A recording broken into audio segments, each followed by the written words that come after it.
Welcome, everybody. It looks like a happy room, which is always nice to see. Some people don't know why we have this dinner every year, but 5 years ago, we were talking and realized that there was no award for editorial writing and opinion writing and cartoonists, which are opinion writers, really.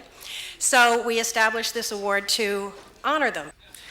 Our Blogger of the Year, Josh Marshall of Talking Points Memo, has shown us where online news and commentary may be going.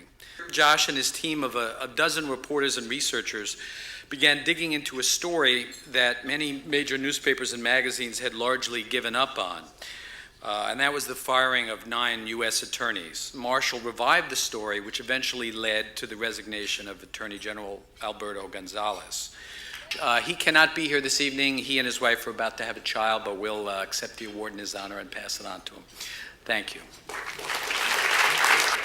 In the crowded realm of opinion journalism, it's quite a feat to get readers or viewers to think about the world around them in a new way. Imagine being able to accomplish that practically on a daily basis, and at the same time to also make people smile and sometimes even laugh. And I'm delighted to present this award for the second time to Mike Lukovich, our Editorial Cartoonist of the Year. Lukovich. This is a fabulous thing, and I feel very lucky to be able to draw cartoons every day. And I love doing it, and I hope I get to keep doing it. And I love little things like this. Ruth is a lawyer, like me, but she's a reporter. And covered many places in Washington, and then went on to the editorial board and started writing the occasional column. And then in 2007, she was nominated for what Steve won yesterday, a Pulitzer Prize. Ruth is smart and brainy, and she writes like an angel, and you're never, ever boring. This is a really intimidating and humbling award to get for 2 reasons. One is the unbelievable number of really impressive, esteemed columnists that have been the previous recipients. And the second reason is the unbelievable number of esteemed luminaries who apparently selected me. And so I'm really rather both humbled and intimidated. So thank you.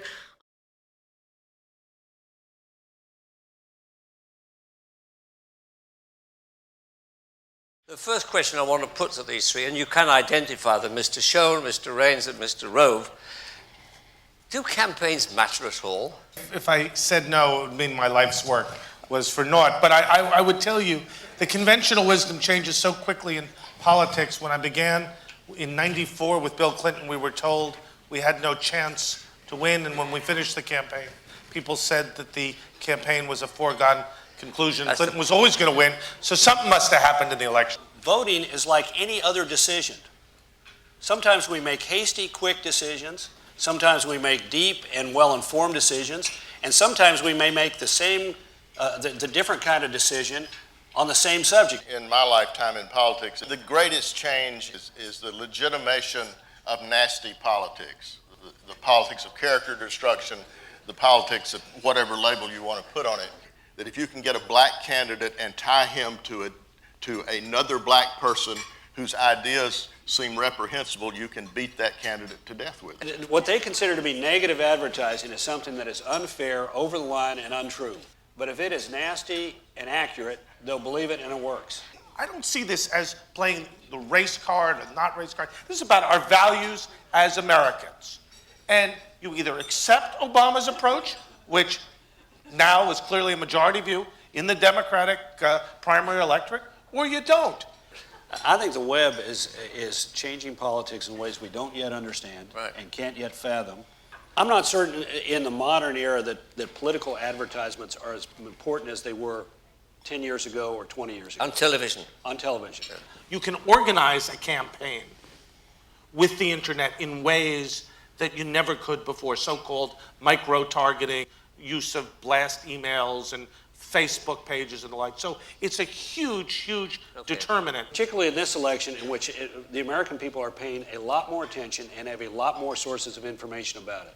You've got a new politics trying to be born, and the people who will make Obama president if he becomes president are thinking in an entirely different framework about politics than we are in this room, most of us certainly of my age. That what I think we're going to spend a good deal of our time after the election doing is trying to understand the interaction of race and gender in terms of Clinton and Obama, determining which had disproportionate impact in a positive or negative way on each of their candidacies and on the electorate's views. Gender, to me, has produced some surprises in this race.